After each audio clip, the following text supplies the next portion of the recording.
Haleluya, kita lanjutkan pengajaran ya.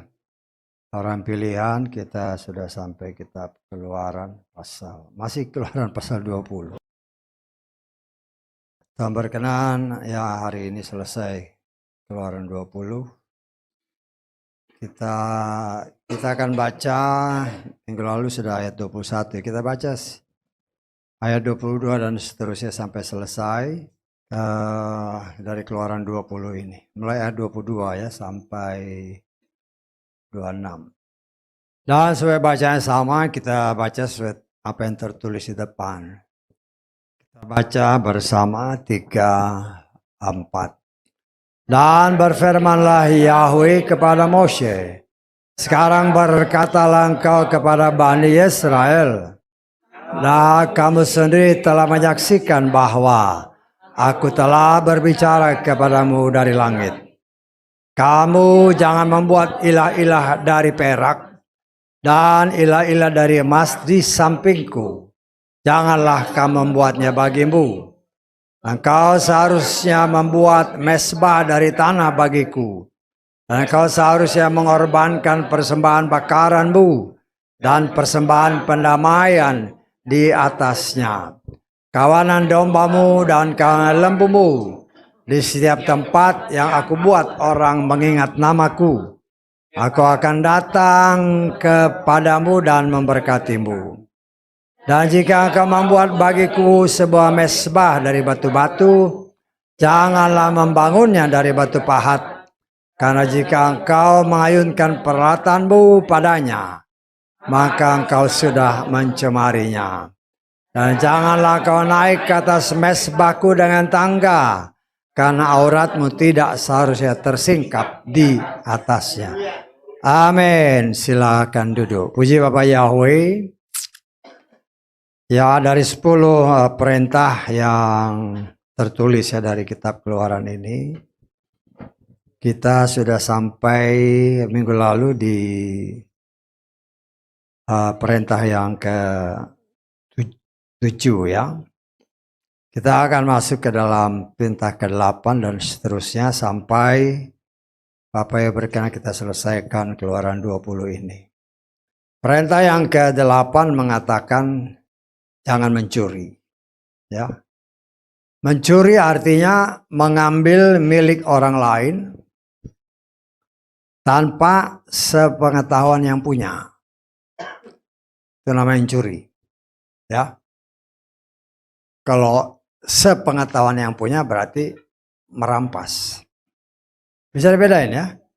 Kalau mencuri berarti yang punya nggak tahu, diambil. Tapi kalau yang punya tahu berarti ngerampok atau ngerampas. Ya. Nah, kita melihat di sini ya.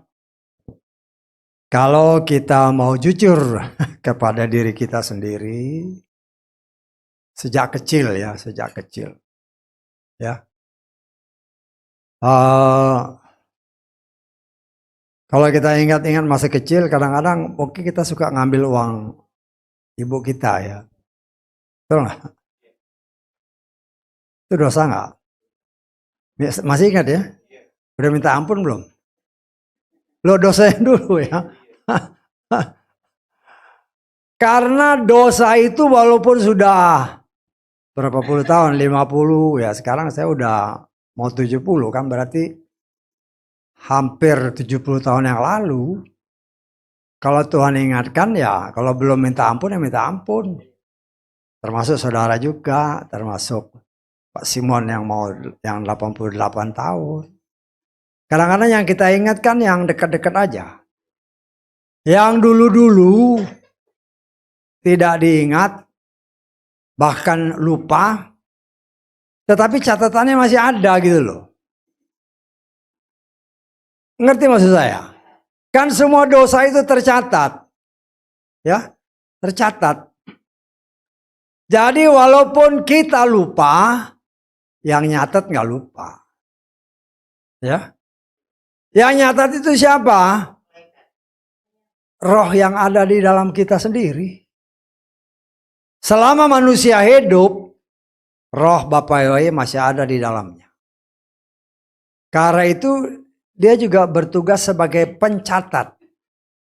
Apa yang kita lakukan setiap detik, setiap menit, setiap jam, setiap hari, setiap minggu, bulan, tahun, dan seterusnya. Ya. Kalau kita belum mengakuinya dan minta ampun, belum dihapus. Karena itu ya kalau Tuhan mengingatkan kita pada sore hari ini, nanti berdoa, Tuhan, ya.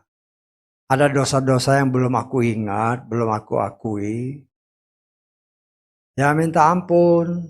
Walaupun dulu mencurinya mungkin uangnya masih ada sen-senan. Sen-senan sekarang nggak berlaku kan. Masih Rp1, Rp2, ya. Rp1, Rp2 kayaknya udah nggak ada lagi sekarang kan. Paling kecil berapa? 50 masih ada, apa 100 perak. Ya. Tapi itulah besar atau kecil, judulnya tetap mencuri. Kita anggap ya. Mencuri dalam pandangan Bapa Yahweh adalah dosa. Bahkan ketika Tuhan memimpin bangsa Israel masuk ke tanah perjanjian, kemudian mereka mulai mengalahkan musuh-musuhnya. Ya. Ada barang-barang yang dikhususkan untuk Tuhan. Di dalam kitab Yosua kalau saudara baca nanti bagaimana akan salah seorang bangsa Israel, dia mencuri barang yang dikhususkan. Sehingga ketika bangsa ini keluar untuk berperang dengan bangsa Ai, bangsa Israel kalah. Karena ada dosa. Ya. Kemudian ya kan gak ada orang yang tahu. Ya. Tetapi Tuhan kan tahu. Ya. Tuhan punya cara untuk mengorek. Kenapa sampai bangsa ini kalah? Ya.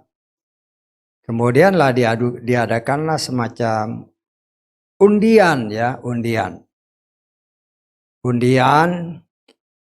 di mana dari hasil undian itu ternyata didapati. Kita baca aja lah ya supaya ngerti ya. Yosua pasal 7.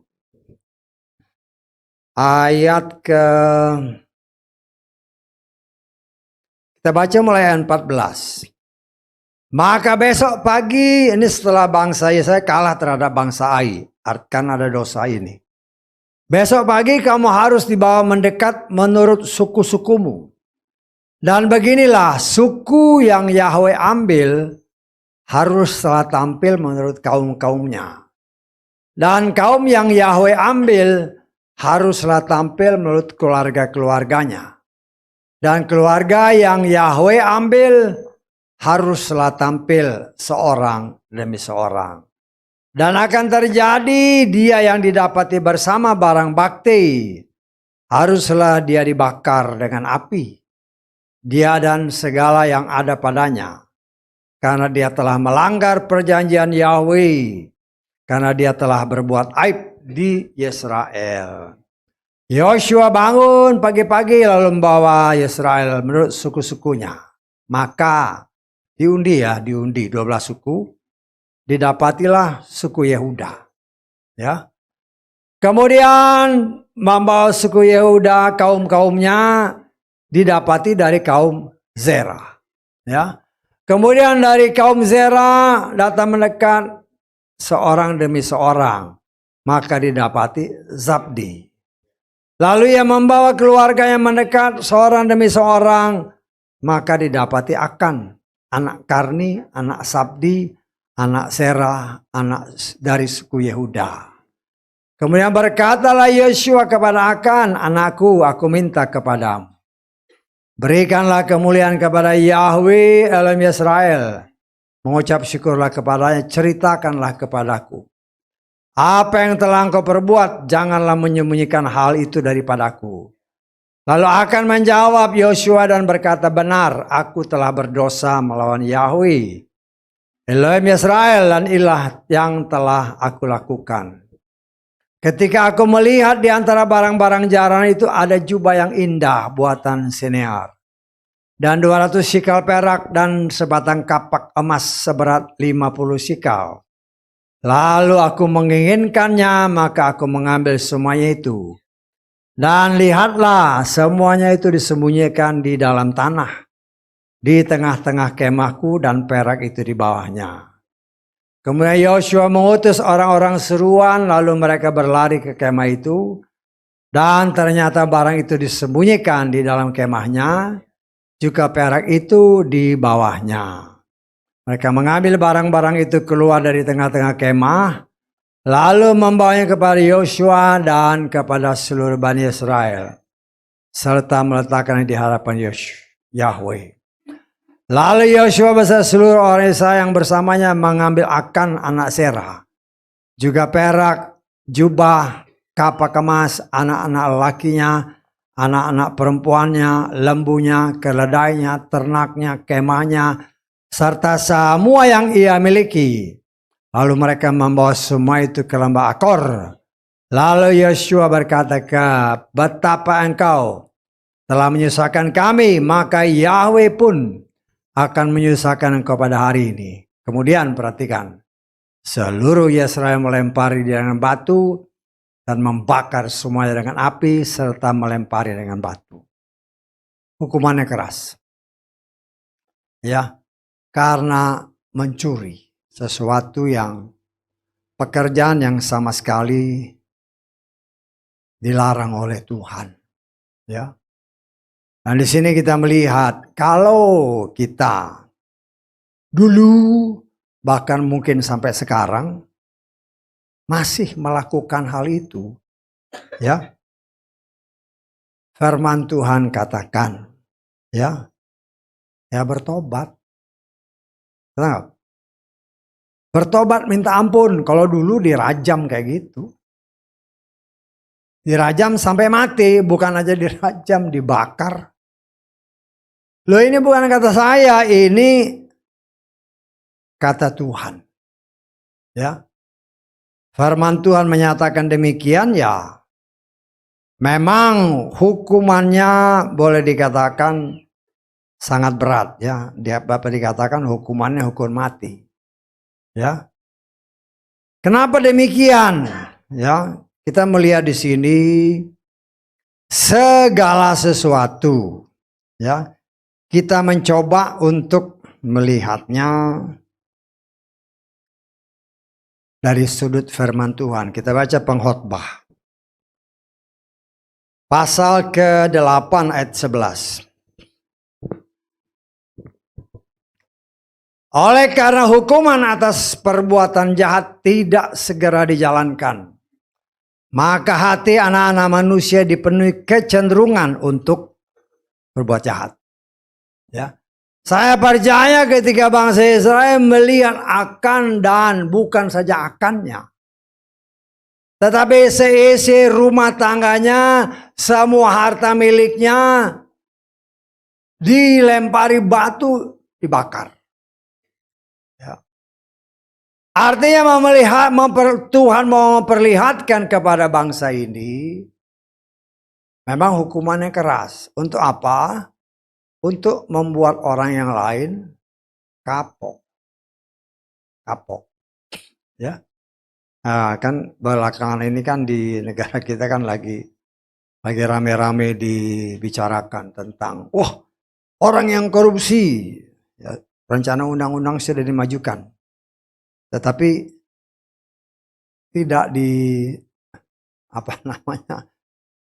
dicap sama dewan yang bersangkutan. Ya.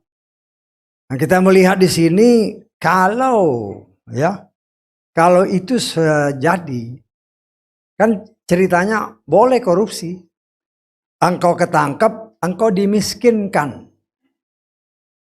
Misalnya gak? Dimiskinkan semiskin-miskinnya.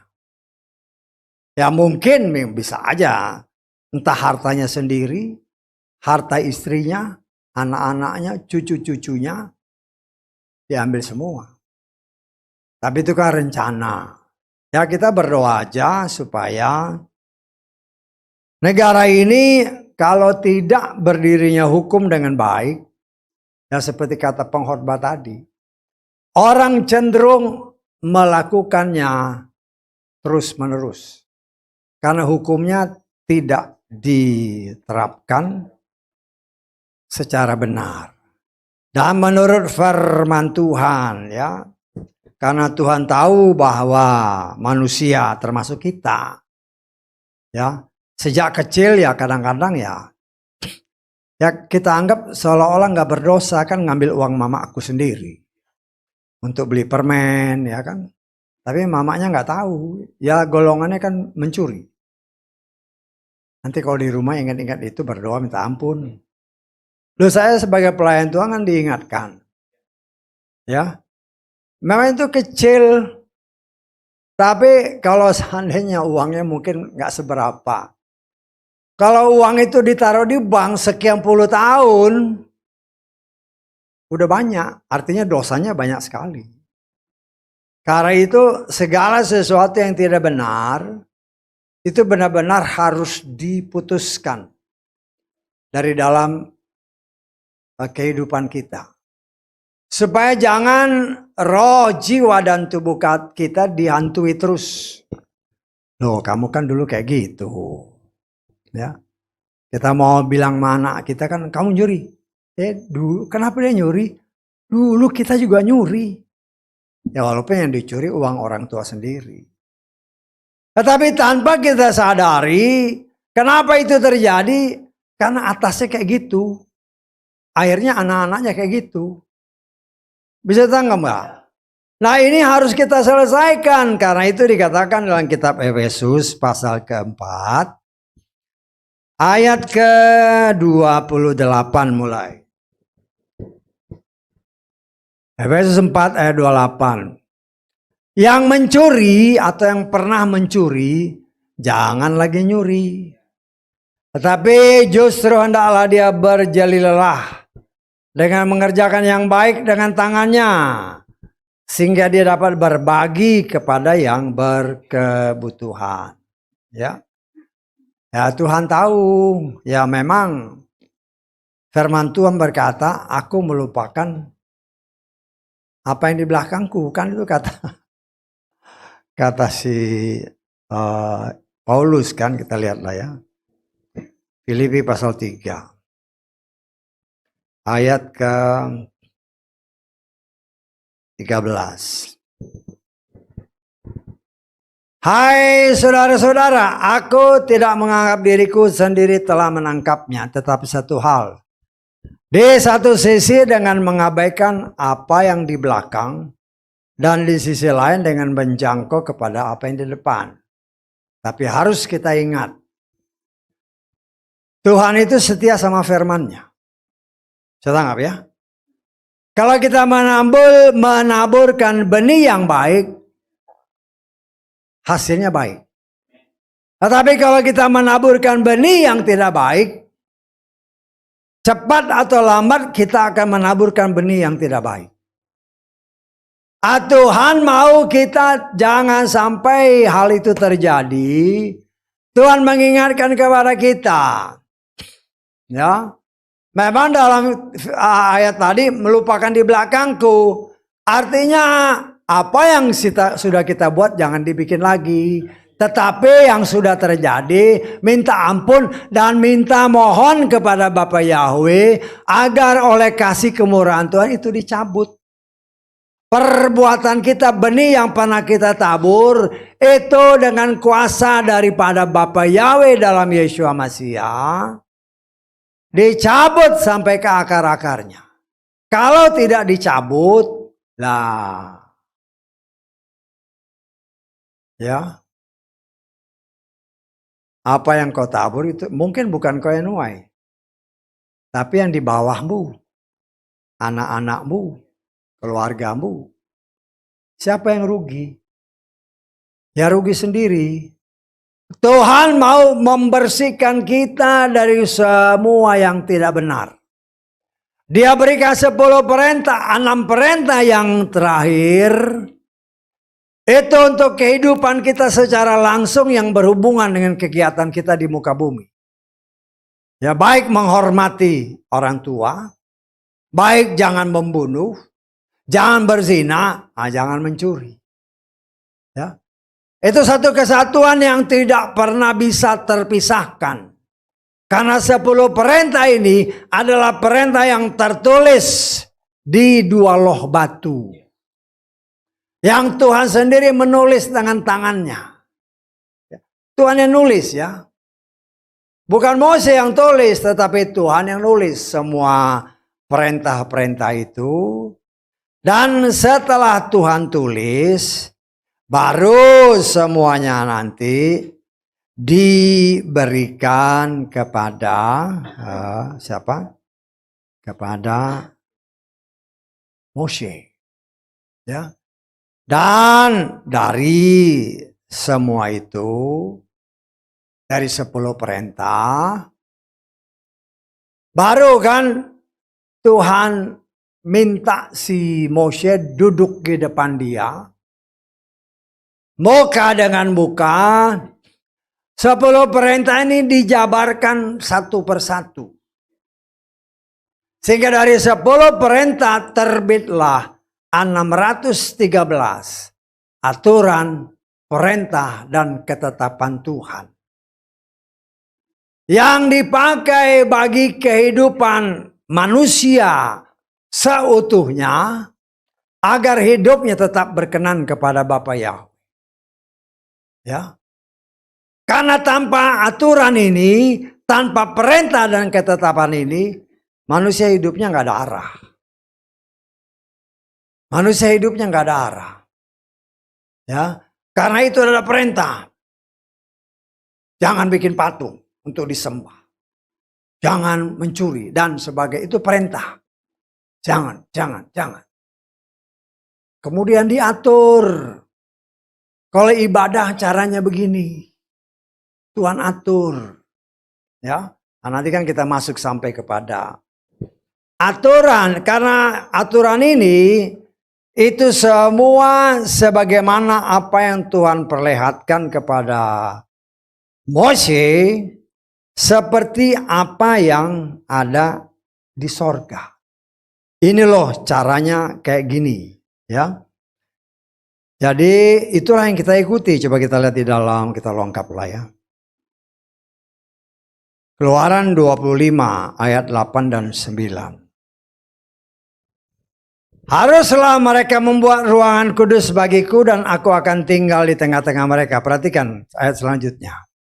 Terus, seperti segala hal yang telah kuperlihatkan kepadamu, mengenai pola tabernakel dan pola segala perkakasnya, maka demikianlah kamu harus membuatnya. Jadi Tuhan berbicara kepada Mose harus begini, harus begini, harus begini. Ya, memang waktu itu belum ada fotokopi. Ya, kalau ada fotokopi kan tinggal lihat gini.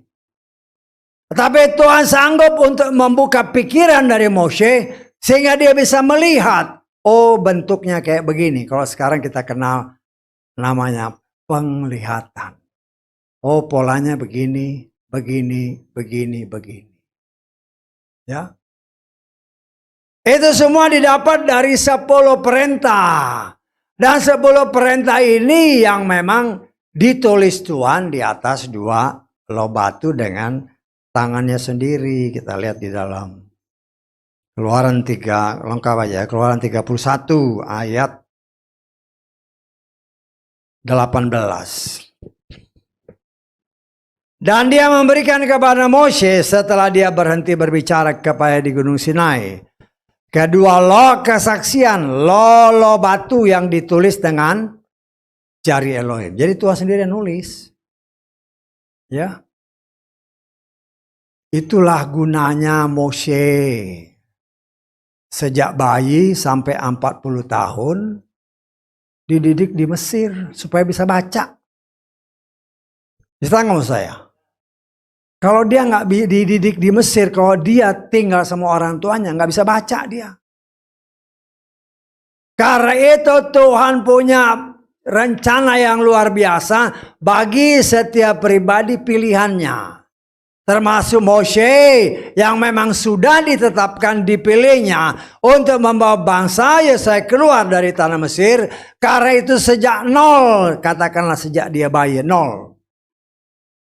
Ya, Tuhan sudah mempersiapkan dia, dididik di Mesir. Dilatih baca tulis, dilatih berkomunikasi, dilatih bagaimana memimpin. Ya.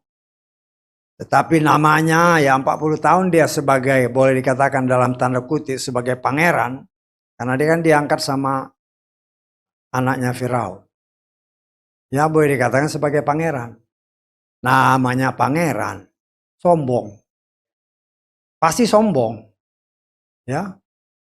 Karena itu begitu dia orang berkelahi, langsung dia bunuh aja. Ya. Lo ini keangkuhan tinggi hati, cepat marah. Nggak bisa memimpin bangsa Israel. Karena itu dengan cara Tuhan dia dikeluarkan dari Mesir. Dididik di tanah Midian. Pekerjaan yang paling dianggap hina di Mesir. Itu harus dilakukannya di Midian. Sebagai gembala kambing. Gembala kambing kita sudah belajar ya. Adalah pekerjaan yang paling menjijikkan. Paling hina di Mesir. Orang pangeran melakukan pekerjaan yang hina. Untuk apa? Untuk membuat Moshe ini dari yang tinggi hati. Ya boleh dikatakan dibanting sama Tuhan. Supaya jadi orang yang rendah hati. Karena dia akan memimpin bangsa. Pilihan Tuhan. 40 tahun. Setelah cukup 80 tahun dia dididik. Baru diutus, ayo. Ya. Selama 80 tahun dia nggak kenal Bapak Yahweh ya. Itu harus kita ingat. Dia nggak kenal Bapak Yahweh. Karena itu ketika Tuhan memanggil dia dengan cara yang luar biasa. Di mana dia melihat semak-semak yang ada api tapi nggak terbakar. Dan Tuhan memperkenalkan diri kepada Moshe. Aku, namaku Yahweh. Ya. Elohim leluhurmu. Ya. Dan disitulah kita melihat. Ya. Cara Tuhan yang luar biasa. Sehingga ketika dia menulis loh-loh batu ini. Moshe bisa membacanya. Moshe bisa baca. Dan bisa tulis. Dan ketika dia dijelaskan sama Tuhan 40 hari 40 malam. Nggak makan, nggak minum. Dia nggak rasa lapar, dia nggak rasa haus. Karena dia berhadapan dengan yang maha kuasa. Yang menguasai seluruh organ tubuhnya. Sehingga badannya tidak rasa lemah. Ya. Dan diajarkan semua 10 perintah ini. Termasuk yang kita pelajari hari ini. Jangan mencuri. Ya. Orang mencuri melakukan itu karena dia kepengen. Kalau saya boleh kaitkan antara perintah yang ke-8 ini sama perintah yang ke-10 jangan mengingini, itu sangat erat kaitannya. Kenapa orang mencuri? Karena kepengen. Betul nggak? Karena dia kepengen, kebetulan dompet lagi kosong. Lu ini ngaku aja kan. Kenyataannya kan seperti itu. Kemudian ada kesempatan. Setanggap. Ada kesempatan, ada keinginan, pas dompet lagi kosong, mau ngapain beli, barang ada di depan mata. Disitulah timbul pergumulan. Ya. Bagi anak-anak Tuhan ya, kalau anak-anak Tuhan kan udah ngerti, oh nggak boleh mencuri. Tapi timbul tantangan seperti itu. Bisa ditangkap, timbul tantangan. Kepengen, ya, barangnya ada, nggak ada yang tahu. Ya. Kan dia lihat-lihat dulu, set.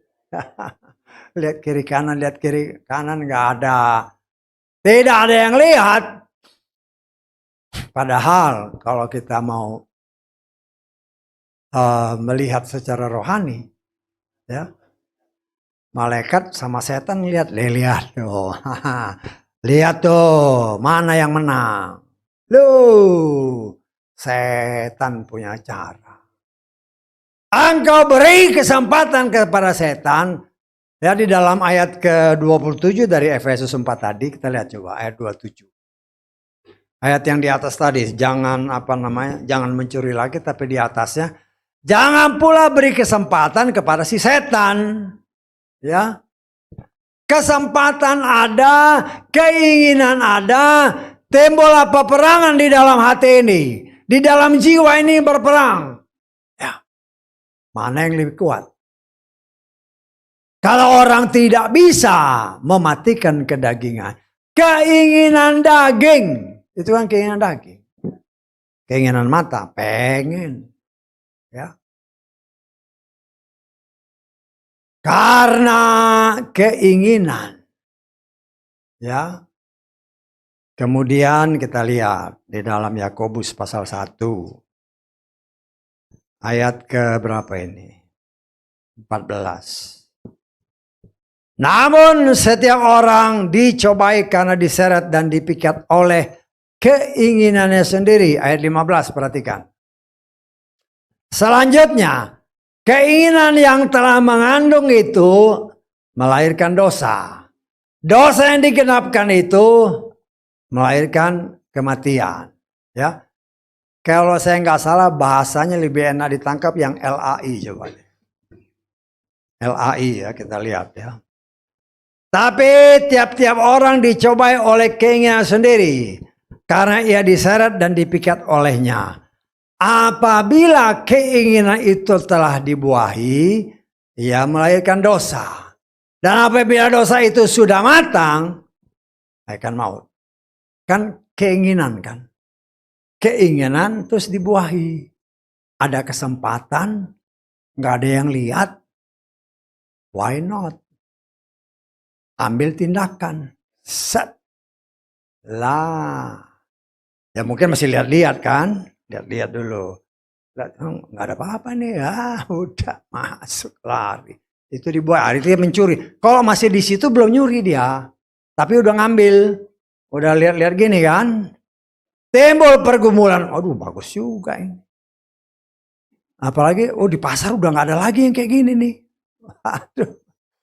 Setan bojok terus. Sehingga akhirnya dibuahi keinginan itu. Akhirnya engkau mencuri. Karena engkau mencuri kalau engkau tidak bertobat. Akibat dosa adalah maut. Ya. Kita diajar oleh Tuhan. Mungkin kita pernah melakukan hari itu bertobat. Kata Efesus tadi ayat 28. Jangan lagi nyuri. Ya. Jangan lagi mencuri.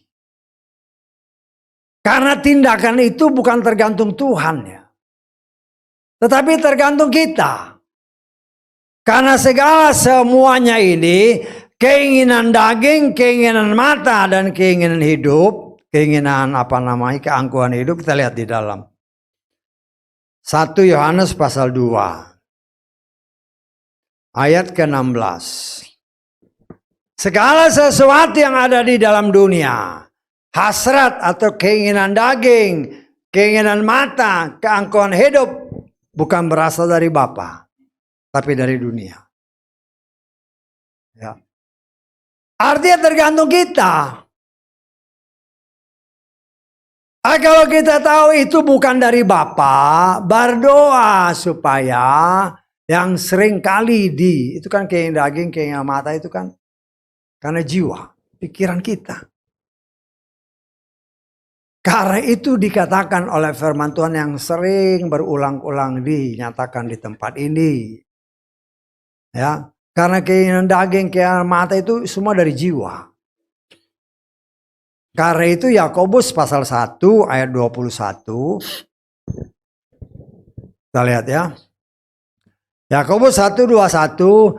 Sebab itu dengan menyingkirkan segala kotoran yang mencuri segala macam itu, banyaknya kejahatan, terimalah dengan kelemah lembutan firman yang ditanam yang dapat menyelamatkan jiwa. Ya. Kita bertindak, tadi mencuri jangan lagi mencuri. Ya. Semua kejahatan itu tinggalkan. Biar kita terima dengan lemah lembut firman. Karena firman itu yang dapat merubah jiwa kita. Karena berbicara jiwa, berbicara pikiran, perasaan, kehendak.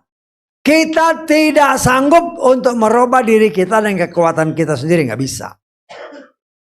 Hanya firman Tuhan, apabila kita terima firman itu dengan lemah lembut, dengan catatan, tinggalkan, bersihkan semua kejahatan dari dalam hidup kita, dengan mengakuinya di hadapan Bapa Yahweh, sehingga darah Yesus menghapus semua kejahatan kita, baru kita bisa terima firman itu. Setelah kita terima, maka firman itu bekerja untuk memperbaharui jiwa kita. Bahkan mengganti jiwa yang rusak. Sehingga hidup kita semakin hari semakin indah di mata Tuhan. Ya. Jadi semua keinginan mencuri itu, kejahatan-kejahatan itu berkaitan dengan hukum yang terakhir tadi. Jangan mengingini. Karena keinginan itu kedagingan. Ya. Ya kalau ingin makan sih nggak masalah. Tapi keinginan yang lain-lain. Mengingini sesuatu yang biasanya kita nggak punya. Dan kita ingin memilikinya. Tetapi dengan cara yang tidak benar. Ya. Kalau kita mengingini sesuatu, kan Yesus banyak memberikan perumpamaan. Di satu tempat ada ladang.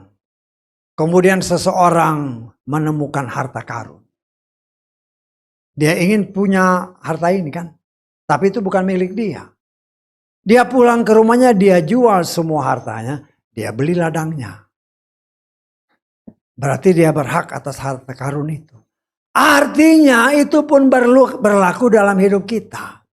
Kalau kita mengingini sesuatu, saat itu kita belum punya, ya carilah jalan supaya engkau bisa memperoleh berkat, mungkin dengan bekerja lebih berat, lebih sungguh-sungguh, lebih banyak lagi, mendapatkan berkat, baru beli.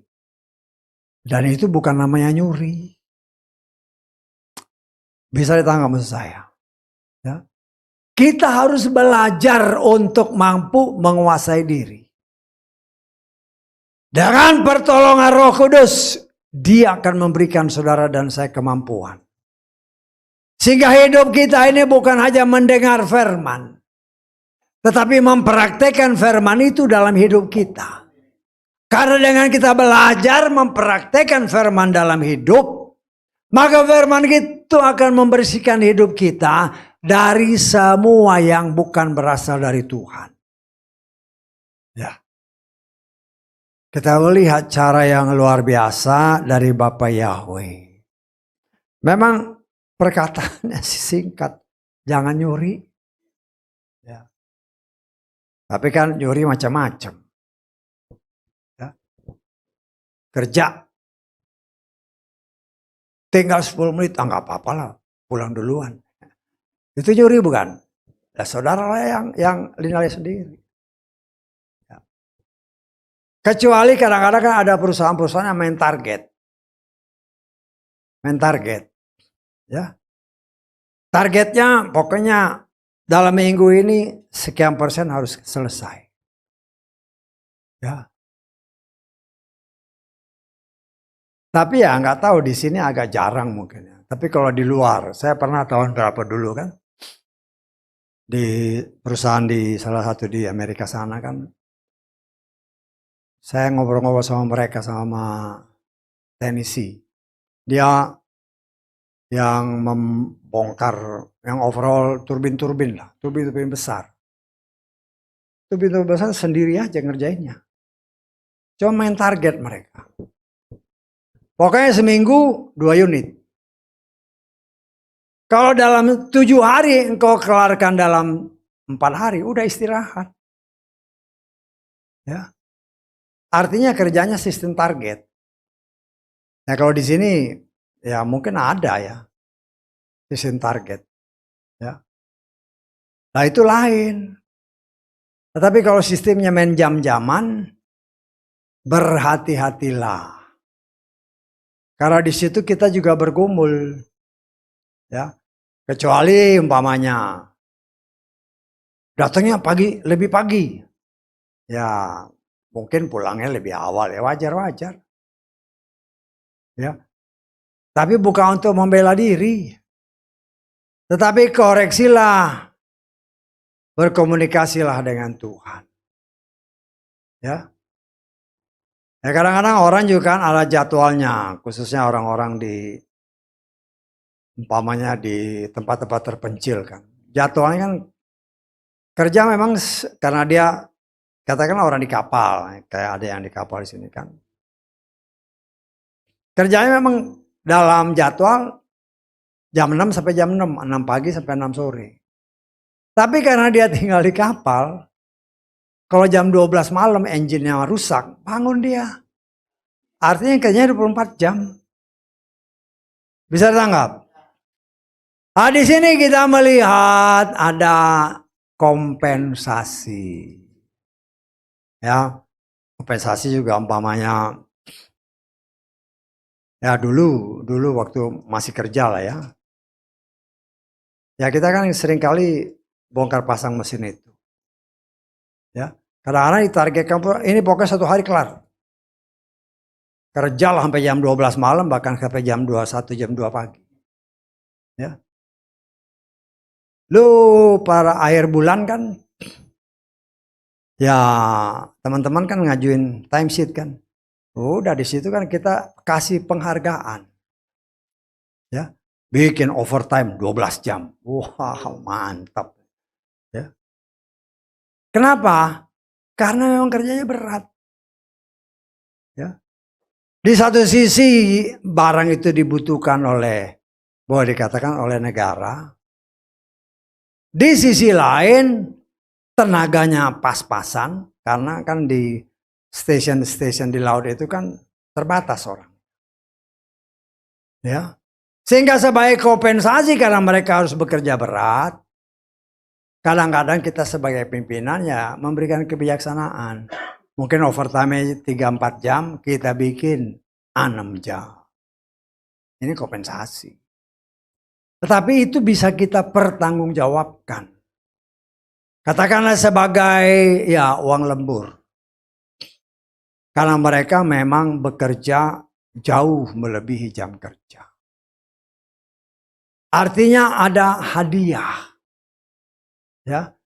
Sebagai orang-orang yang bekerja, kita juga harus menghargai orang yang bekerja. Nah, saudaraku yang dikasih oleh Bapak, memang singkat, jangan mencuri, kan pendek itu kata-kata. Tetapi kita melihat begitu besar dampaknya dalam kehidupan kita. Karena itu jangan heran dari 10 perintah, bisa jadi 613 aturan perintah ketetapan. 10 jadi 6 tambah 1 tambah 3, 10 juga. Bisa tangkap maksud saya? Ya. Tuhan mau kasih lihat kepada kita sebagai manusia.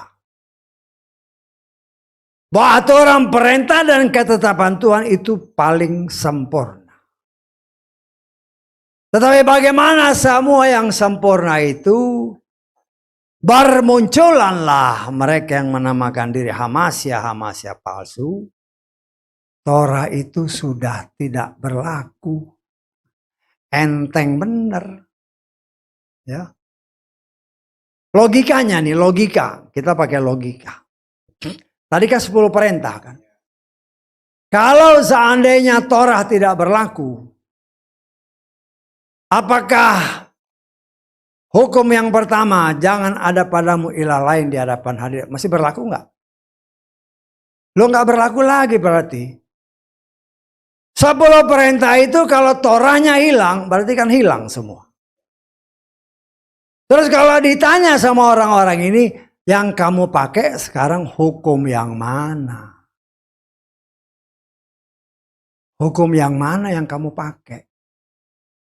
Biasanya mereka pakai, ya pakai firman Tuhan juga.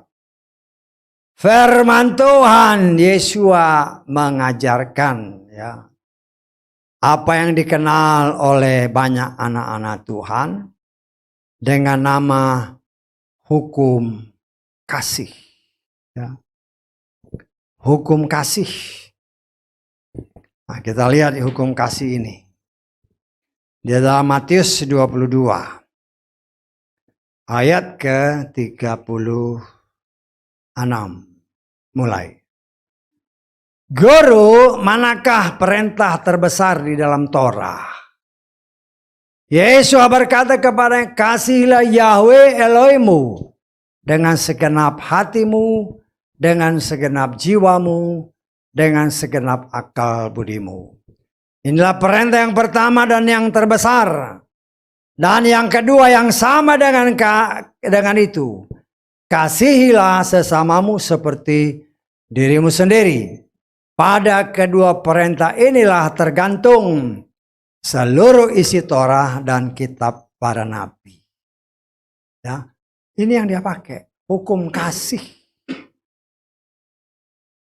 Kelihatannya bagus. Ya.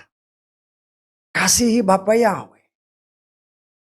Kalau Torah hilang 5 kitab yang pertama, sedangkan ini dikutip dari Torah. Ya, yang tadi apa namanya?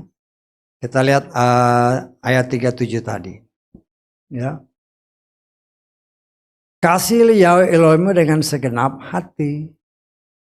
Kita lihat di dalam Ulangan pasal 6 ayat 5. Ini Torah, ya. Kasihlah Yahweh Elohim dengan segenap hatimu, segenap jiwamu, dengan segenap kekuatanmu. Sama nggak? Bersama. Ini apa nih? Torah. Ya. Kemudian hukum yang kedua kita lihat Imamat 19. Ayat ke-18. Janganlah engkau membalas dendam, janganlah menyimpan dendam pada ketuhanan bangsa. Tetapi perhatikan, engkau harus mengasihi sesamamu seperti dirimu sendiri. Ini Torah. Terus yang kau pakai hukum yang mana? Ya. Sedangkan Yesua dengan jelas mengatakan di dalam Matius pasal ke-5 ayat ke-17. Ya. Janganlah mengira bahwa aku datang untuk membatalkan Torah atau kitab para nabi. Aku datang tidak untuk membatalkan, melainkan untuk menggenapinya. Jadi kalau ada pelayan Tuhan yang berani ngomong, Torah itu nggak berlaku, itu nabi palsu. Tinggalkan, jangan dengarkan dia lagi. Tapi dia melakukan mujizat. Lah, begitu gampang yang kau ditipu dengan mujizat-mujizat. Matius pasal 24 ayat 24 dengan jelas menyatakan. Ya. Matius 24 ayat 24, kalau kau andalkan mujizat, inilah jawabnya. Hamasya palsu, nabi palsu akan dimunculkan. Akan dimunculkan. Dan mereka akan memberi tanda yang dahsyat, keajaiban-keajaiban. Sehingga menyesatkan, bahkan mungkin mereka yang terpilih. Jadi kalau ada orang, oh buktinya dengan nama Yesus masih mujizat. Loh, ini. Karena dari tempat ini saya pernah katakan di dalam nama Yesus tidak ada nama Yahweh. Mujizat terjadi. Loh ini lihat. Bisa tanggap? Ya. Kita sudah belajar. Si Paulus menyatakan. Ya. Kita lihat di dalam 2 Korintus pasal 11. Ayat keempat. 2 Korintus pasal ke-11 ayat keempat. Sehingga jangan kita sampai tertipu. Sebab sesungguhnya, perhatikan, kalaupun ada yang memberitakan Yesua yang lain, jangan sampai di situ aja. Yesua yang lain yang tidak pernah kami beritakan. Ini yang ngomong rasul. Semua rasul 12 ditambah Paulus ini, mereka pasti memberitakan Yesua. Bukan Yesus, bukan Yesus. Itu yang dikatakan oleh Paulus, Yesua yang lain yang tidak pernah kami beritakan. Tetapi itulah yang muncul saat ini. Sehingga mereka mau buktinya dengan nama itu. Mujizat masih terjadi. Ya ingatlah Matius 24. Ayat 24. Jangan kita juga terpancing. Ya, oh nama itu masih ada mujizat lah. Ya, Yesus berkata bukan orang yang melakukan mujizat. Oh kan dalam Matius 7 kan, Tuhan aku kamu melakukan mujizat demi namamu. Tuhan bilang anyahlah kamu pembuat kejahatan. Saya harus jelaskan, harus tegaskan kepada kita semua. Ya, Yesus itu pengetahuan palsu, tetapi dianggap sebagai kebenaran. 1 Timotius pasal ke-6. Kita baca ayat 20 dan 21. Hai Timotius, jagalah apa yang telah dipercayakan, seraya menghindari percakapan kosong yang duniawi dan pertentangan mengenai pengetahuan yang tergolong palsu. Yang karena mengakuinya udah palsu diakui. Beberapa orang telah menyimpang dari iman. Dalam terjemahan Lukas ya, mengenai pengetahuan palsu yang oleh beberapa orang diakui sebagai kebenaran. Sehingga mereka menyimpang dari iman. Dan saya berani katakan itulah yang saat ini sedang terjadi. Pakai nama Yesus masih ada mujizat. Itu nama yang tidak pernah diberitakan oleh para rasul.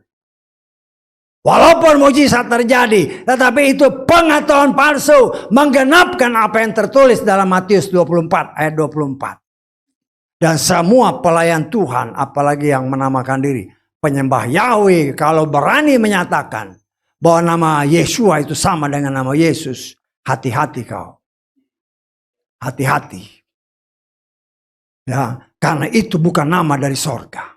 Dan Yesus, nama itu tidak ada artinya dalam bahasa Ibrani. Kita sudah belajar dalam kitab Yesaya. Yahweh, akulah juru selamat. Ya, kita lihat dalam Yesaya 43 ayat 11. Kita ulangi sekali lagi. Ini yang harus kita ingat baik-baik. Ya. Yesaya 43 ayat 11. Akulah Yahweh. Tidak ada juru selamat selain aku. Dan ini tidak berubah. Ibrani 13 ayat 8. Yesua itu tidak berubah. Dahulu, sekarang, sampai selamanya. Yahweh pada yang kita kenal dalam perjanjian lama sama perjanjian baru tetap Yahweh. Asal kau pakai nama Yesua. Karena di dalam nama Yesua ada nama Yahweh. Karena Yesua sendiri berbicara. Aku datang dalam nama Bapakku. Kalau nama Yesus, dari mana kau dapat nama Yahweh? Nggak ada di situ. Ya, para pelayan-pelayan Tuhan, ya penyembah-penyembah Yahweh yang dahulu setia, Yahweh, Yeshua, mulai menyimpang dari iman. Ya. Oh, bukti masih ada mujizat. Ingat Matius 24 ayat 24. Penyesat-penyesat itu dimunculkan. Tidak terkecuali dari mereka yang mengaku Yahweh sebagai Tuhan dan Juru Selamat di dalam Yeshua Masiah.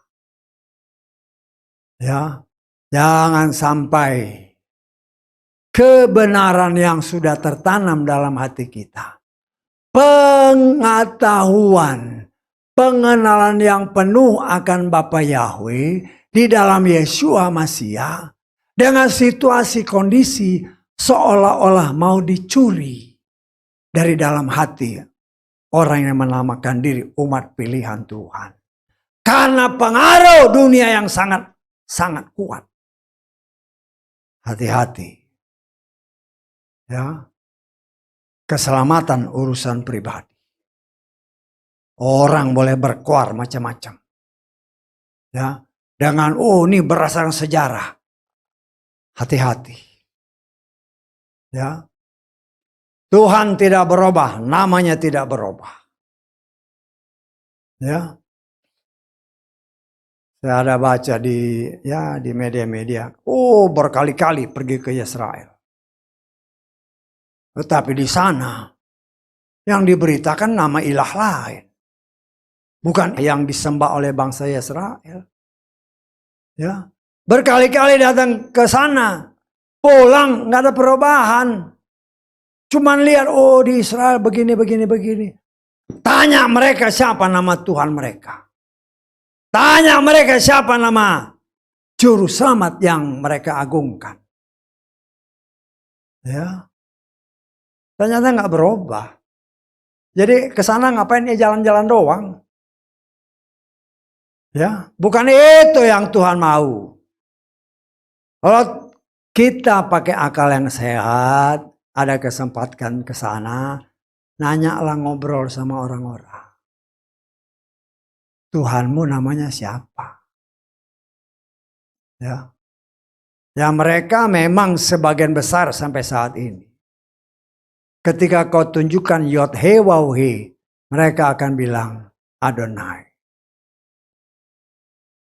Ya.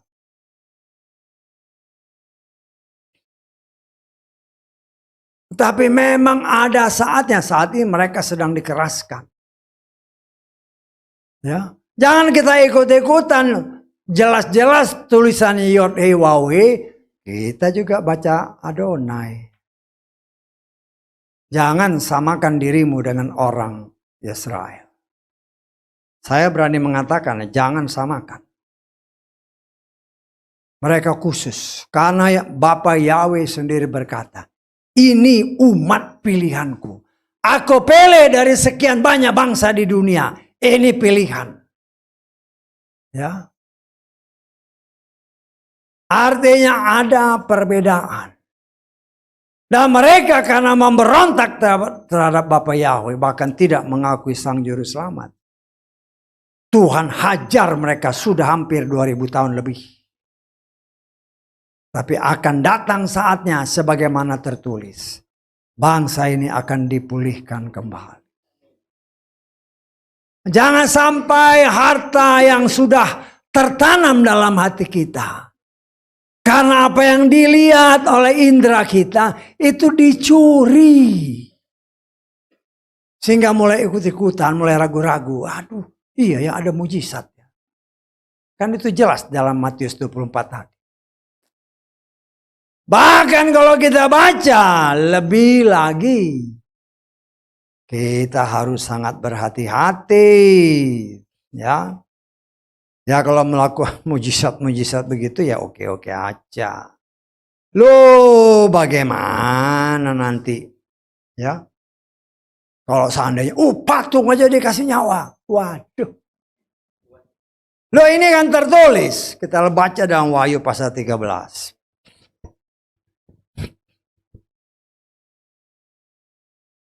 ayat ke-15. Dan kepada telah ditetapkan untuk memberikan roh kepada ikon binatang buas itu. Ya, kalau dalam terjemahan Lukas dia nggak bilang ikon, patung. Ikon itu apa? Ini bukan bahasa Indonesia. Ya, patung, loh patung hidup. Ini pasti dari Tuhan. Padahal ditulis jelas-jelas. Padahal ditulis jelas-jelas mereka akan membuat mujizat-mujizat. Jangan sampai kau sebagai orang pilihan Tuhan mulai terpana dengan mujizat-mujizat. Mujizat yang paling utama adalah kita selamat. Saat sangkakala berbunyi kelak, kita diraibkan oleh Tuhan. Itu yang menjadi tujuan iman kita. Jangan sampai tercuri iman yang sudah benar. Karena pengaruh-pengaruh dari luar. Memang gampang, jangan mencuri. Jangan sampai juga tercuri.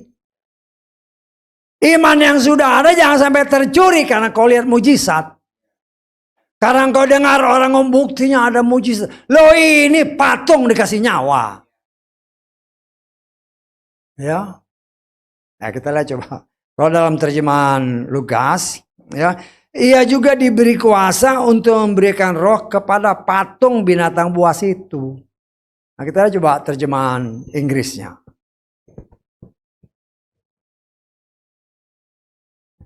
And he had power to give life unto the image of the beast. Image, ya patung. Kalau ada patung-patung Buddha, ini patung. Saya tanya sama teman-teman waktu saya di Myanmar sana kan. Kamu nyembah patung? Oh enggak, ini hanya image saja Pak. Ya sudah lah. Ya memang itu imannya. Loh kalau patung dikasih nyawa. Padahal ini kan tertulis. Tetapi saya percaya dengan ada yang mujizat-mujizat sekarang aja. Banyak orang terpana. Oh ini hebat, ini dari Tuhan. Apalagi nanti patung bisa ngomong lah. Hati-hati. Artinya apa? Kuasa setan belum dicabut. Dia masih punya kuasa. Dalam batas-batas tertentu. Tuhan izinkan si nabi palsu ini. Patung bisa ngomong. Ya. Nah sekarang aja kan sudah mulai banyak kan. Orang bikin robot-robot diprogram sedemikian rupa kan. Itu kan, tapi itu kan ini kalau ini patung beneran. Robot-robot kan sekarang, waduh, diprogram sedemikian rupa. Kalau ada pertanyaan dia bisa jawab semua karena sudah diprogram. Apakah nanti seperti itu? Saya percaya bukan seperti itu. Tetapi patung beneran. Patung binatang. Saya ngomong. Bagaimana orang yang hanya separuh-separuh imannya tidak terkagum-kagum melihat mujizat yang dibikin oleh si setan. Dan itu Tuhan sudah tulis, sudah nubuatkan. Ya tergantung kita. Mau percaya apa yang tertulis atau mempercaya apa yang dilakukan oleh si nabi palsu, oleh si setan ini. Karena itu hati-hati ya, jangan sampai harta yang sudah tertanam, yang Bapak Yahweh sudah berikan kepada saudara dan saya, jangan sampai tercuri. Oleh karena kita mulai bercabang pikiran kita karena melihat, mendengar, menangkap berita-berita di luar, mulai timbul keraguan. Tuhan tidak berubah. Ya, karena itu kita mohon Tuhan berikanku roh yang setia kepadamu. Sehingga aku tidak akan terpengaruh dengan apa yang ditangkap oleh indraku. Kita punya 5 indera. Masing-masing. Biar Tuhan membungkusnya.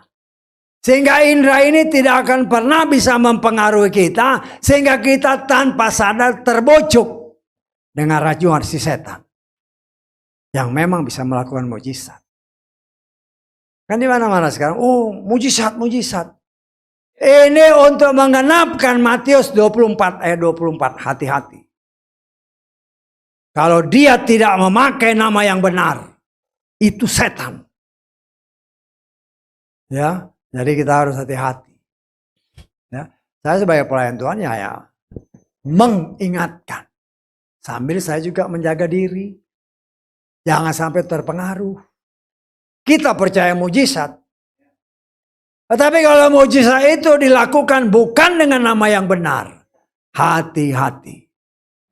Karena Tuhan sudah memperingatkan.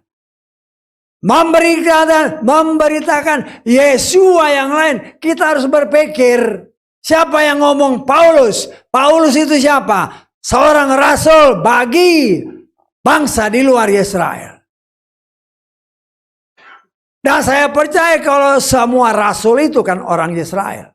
Pasti dia panggil Yesua. Tetapi dia dengar Yesua yang lain diberitakan yang tidak pernah kami beritakan. Artinya kalau bukan nama Yesua, dalam pandangan Tuhan, itu bukan nama yang dari sorga. Hati-hati. Walaupun mereka bilang ada mujizat, ingat Matius 24 ayat 24 dan Wahyu pasal 13 tadi. Ya, karena itu cara setan untuk membelokkan apabila mungkin orang pilihan pun bisa melenceng. Ya orang pilihan tadinya kan giat. Nama Yahweh, nama Yesua. Belakangan sama kok nama itu. Lah sudah. Begitu mudahnya menyamakan nama Tuhan dengan nama yang entah dari mana. Yang diciptakan oleh Pontius Pilatus. Memang menjadi terkenal.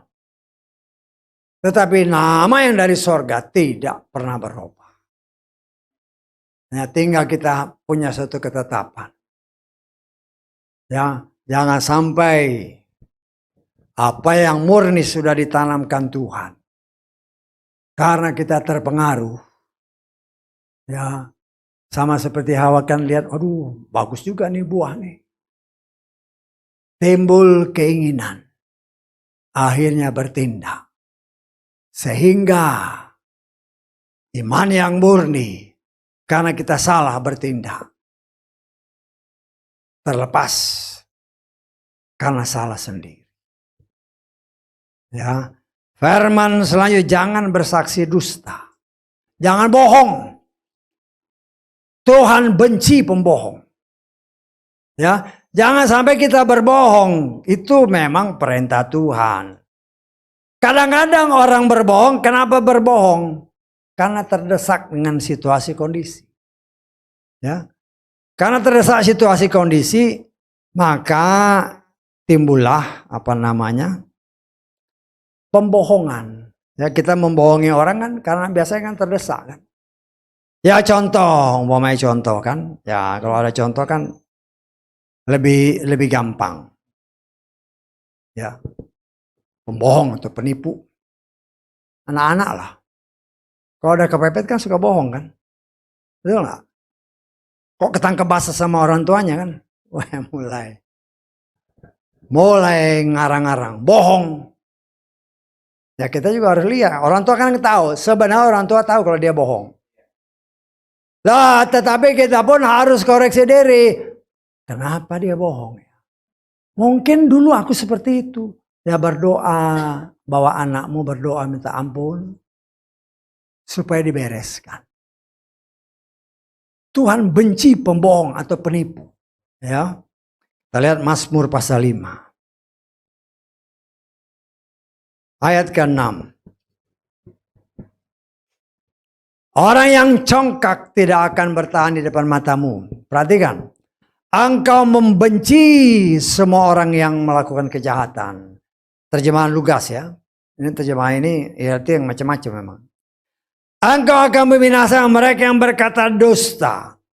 Yahweh membenci penumpah darah dan penipu. Coba kita lihat terjemahan Inggrisnya.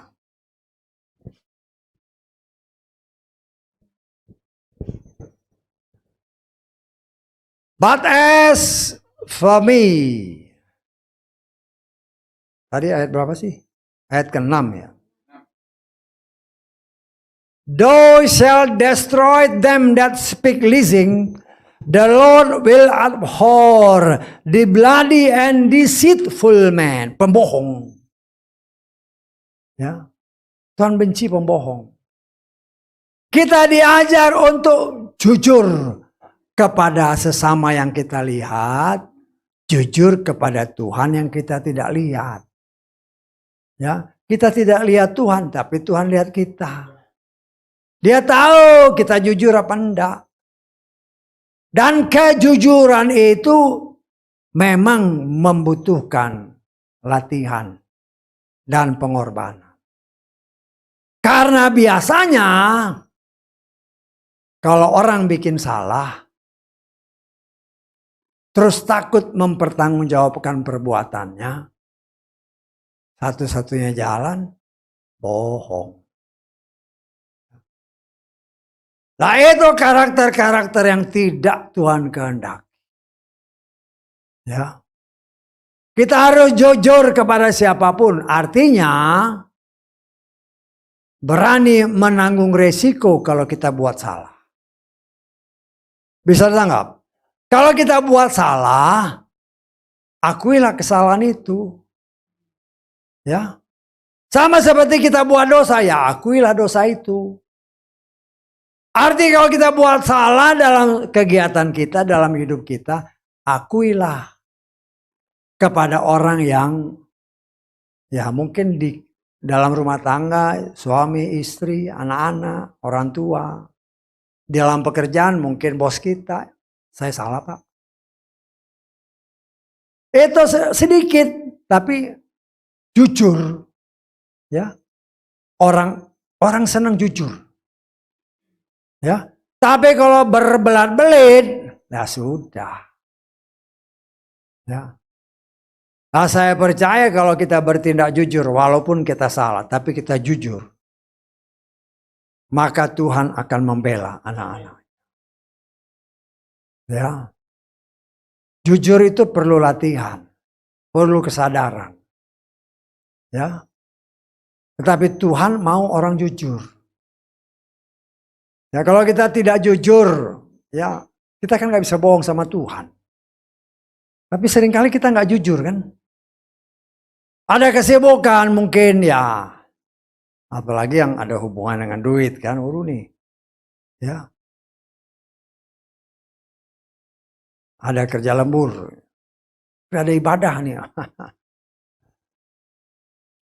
Ya nggak jadi masalah, kerja itu memang dari Tuhan. Ya. Tapi jangan berbelat-belit, ya. Ngomong aja sama Tuhan, saya ada kerjaan nih, nggak bisa datang, ya. Tapi nanti ngomong sama orang lain lagi, aduh, bosku nyuruh gini-gini, lo nggak jujur.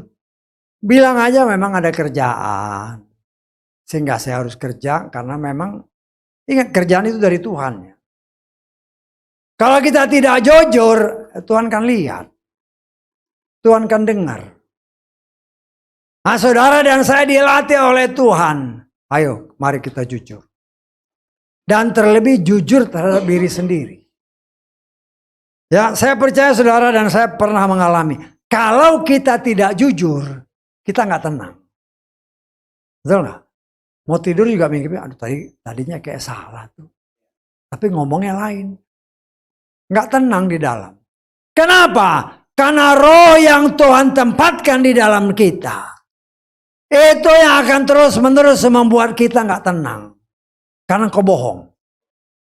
Tetapi kalau kita mau bertindak jujur, Tuhan senang. Tuhan akan bela. Ya. Karena itu mari kita belajar jujur. Dan hukum terakhir yang tadi kita baca. Mengingini. Makanya saya katakan tadi, antara hukum yang terakhir dengan hukum yang ke-8 itu, khususnya mencuri, itu ada hubungan erat. mengingini apa-apa aja, ya,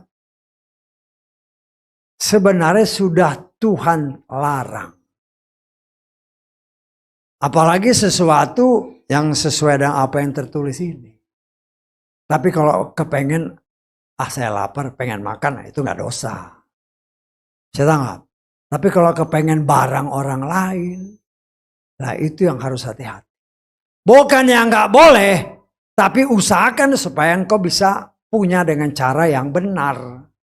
Bukan dengan cara mencuri atau dengan cara-cara jahat lainnya. Karena itu Tuhan tuliskan ini. Jangan mengingini dengan detail kan. Semua ini. Ya. Cukupkanlah dirimu dengan apa yang ada.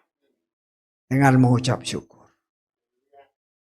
Kalau kita tahu melakukan semua itu. Kan Yesus juga tidak mengajarkan kepada kita. Berilah kami makanan yang berlimpah-limpah. Enggak. Berilah kami makanan yang secukupnya. Tapi kalau makanan yang berlimpah-limpah bukan nggak boleh. Tapi akibatnya. Ya, tanggung sendiri. Kan ada akibat. Ada sebab, ada akibat. Semua itu Tuhan beberkan. Tuhan membuat bangsa Yesaya dengar 10 perintah. Dengan disertai dengan bermacam-macam. Guntur, kilat, sangkakala. Orang gemetar. Saya lihat di mana? Di media kan. Ada yang ngirim. Di beberapa tempat mereka mendengar suara. Suara trompet, segala macam suara-suara. Itu memang tertulis. Tanda-tanda di langit. Sebelum kedatangannya, itu Tuhan perlihatkan. Bukan saja di satu tempat, tetapi di beberapa daerah. Di beberapa negara. Apalagi bangsa Yesaya yang langsung berhadapan dengan Tuhan. Sehingga membuat bangsa ini gemetar. Dan Tuhan memang memperlihatkan itu semua supaya orang pilihannya takut kepada Dia. Bukan takut kepada yang lain. Ya. Bukan takut kepada setan. Kalau kau masih takut sama setan, koreksi dirimu. Ya. Jangan sampai yang pelayan-pelayan Tuhan juga ada yang takut sama setan. Bagaimana? Saya pernah ditanya orang di sini, Pak, ini pelayan, ngakunya sih pelayan. Pak suka lihat-lihat apa di sini Pak kalau tidur sendiri. Enak aja jangankan di dalam rumah, di pekarangan saja, di parkir itu nggak boleh dia karena ini milik Bapak Yahweh. Saya kesel karena yang nanya itu pelayan Tuhan. Kesel saya. Di mana imanmu? Ya.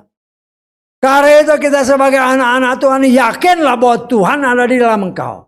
Kalau kita ada benar-benar Tuhan di dalam kita, setan gak akan berani mendekat. Karena kita milik Dia, kita biji matanya.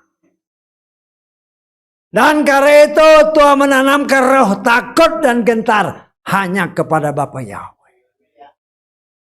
Sehingga kita hanya menyembah Dia, memuliakan Dia. Dalam ayat-ayat terakhir yang kita baca tadi.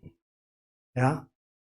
Tuhan mengingatkan lagi jangan sampai ya, melakukan hal-hal yang Tuhan tidak inginkan. Tapi belajarlah untuk bisa sesuai firman Tuhan. Memberikan persembahan-persembahan bagi kemuliaan Tuhan. Di sini dikatakan persembahan bakaran, persembahan pendamaian. Dan begitu banyak macam persembahan. Padahal banyak macam persembahan ini. Tapi bangsa Israel taat. Sungguh luar biasa bangsa ini. Kalau seandainya Yeshua belum datang, ya, belum mengambil dosa-dosa kita ini, menebus dosa, kita harus melakukan seperti itu. Belum tentu kita bisa. Belum tentu. Kalau kita baca di dalam, persembahan ini, bakaran, persembahan sajian, persembahan sabat, setiap hari bakar korban. Puji Bapa Yahweh, dia turun untuk mengganti semua itu dengan mengorbankan dirinya untuk keselamatan saudara dan saya. Karena itu jangan mengkhianati dia. Kita diajar untuk senantiasa melakukan apa yang dia firman. Dari ayat-ayat yang tadi kita baca, kita diyakinkan. Ya, kalau mereka diperintah oleh Tuhan bikin mezbah. Tapi jangan dari batu pahatan. Kalau engkau bangun mezbah, jangan sampai kedengaran bunyi-bunyian. Pahat atau segala. Dari situ kita bisa menafsirkan. Kalau Tuhan berkenan mereka membangun bait yang ketiga, itu pasti dengan cara knockdown. Sehingga nggak ada suara. Oh tapi kan pakai apa? Bukan pakai palu, pakai hidrolik. Kalau pakai hidrolik nggak ada suara. Ya. Dan saya percaya apa yang dikatakan Yeshua. Robohkan bait ini dalam 3 hari aku bangun. Itu dengan teknologi sekarang. Apabila itu memang menjadi kenyataan. Dalam 3 hari itu sangat memungkinkan. Bangsa ini membangun bait yang ketiga. Dan memang bait ini harus dibikin. Harus dibangun. Kenapa? Karena itu bagian daripada tanda-tanda kedatangan Tuhan. Dan saya percaya dan kita imani. Ketika bait itu dibangun. Kemudian si jahat ini mendudukinya. Kita dengar atau mungkin kita lihat di TV. Kita berdoa saat itulah Tuhan meraihkan kita. Karena itu harus terjadi dulu. Harus dinyatakan dahulu si pembinasa keji yang duduk di bait suci. Tapi kita mengimani kalau memang Tuhan berkenan. Ketika itu terjadi, saat yang bersamaan, Bapa Yahweh perintahkan malaikat tiup sangkakala kita. Itulah yang kita imani. Hari itu mari saudaraku, kita belajar melakukan 10 perintah yang Tuhan ajarkan. Kita belajar mohon pertolongan. Ya, jangan pernah katakan nggak mungkin. Segala sesuatu mungkin kalau Roh Kudus menolong. Kita pasti mampu melakukannya. Haleluya, amin. Kita bangkit berdiri.